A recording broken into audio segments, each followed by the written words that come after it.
اعوذ باللہ من الشیطان الرجیم بسم اللہ الرحمن الرحیم رب اشرح لی صدری یسر لی امری واحلل عقدۃ من لسانی یفقہوا قولی رب زدنی علما۔ السلام علیکم۔ ایک سائڈ پہ وہ ہے جو آپ کرنا چاہتے ہیں، دوسری سائڈ پہ وہ ہے جو زمانہ آپ سے کروانا چاہتا ہے۔ زمانہ آپ کو کبھی کچھ کرنے نہیں دے گا، کامیاب نہیں ہونے دے گا۔ اگر کامیاب ہونا ہے تو جو دل اور دماغ کہہ رہا ہے وہ کریں، جو زمانہ کہہ رہا ہے وہ نہیں کریں۔ ہمیشہ آگے بڑھیں، کوشش کریں، سٹرگل کریں، اور جو آپ بننا چاہتے ہیں اس طرح کے لوگوں میں بیٹھنا شروع کر دیں، اسی طرح کی کتابیں پڑھنا شروع کر دیں، اسی طرح کے لوگوں سے سیکھنا شروع کر دیں۔ ایک دن آئے گا انشاءاللہ آپ اس طرح کے بن جائیں گے۔ اور کامیابی کے لیے کسی وجہ کا ہونا بہت ضروری ہے۔ جیسے فیس بک کے مالک کے پاس ایک نوجوان آیا، اس نے کہا مجھے اپنے ہاں نوکری پہ رکھ لو۔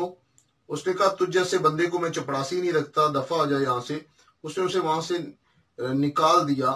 جب وہ دوبارہ اس کے پاس آیا، اس نے پھر ریکویسٹ کی کہ مجھے کام پہ رکھ لو۔ اس نے کہا تو اس کام کے قابل نہیں، یہاں سے نکل جا۔ نکلتے وقت اس نے چند جملے کہے۔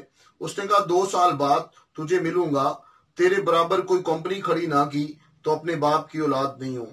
2 سال کے بعد جب وہی نوجوان فیس بک کے مالک کے سامنے آتا ہے، کہتا آج میں واٹس ایپ کا مالک ہوں تیری وجہ سے۔ دوستو، زندگی میں آگے بڑھنے کے لیے سب سے پہلے ایک تو آپ کو پتا ہونا چاہیے کہ آپ نے جانا کدھر ہے۔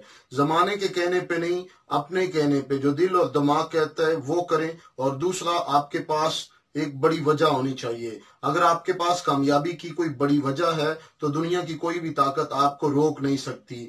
آپ کو اگر آپ اندر سے کھڑے ہو گئے، آپ کو ایک بندہ روکے یا 1 لاکھ لوگ آ کے آپ کے سامنے کھڑے ہو جائیں، آپ کو روکنا تو دور کی بات، کسی میں اتنا دم نہیں ہوگا کہ وہ آپ کو آپ کی جگہ سے ہلا بھی سکے۔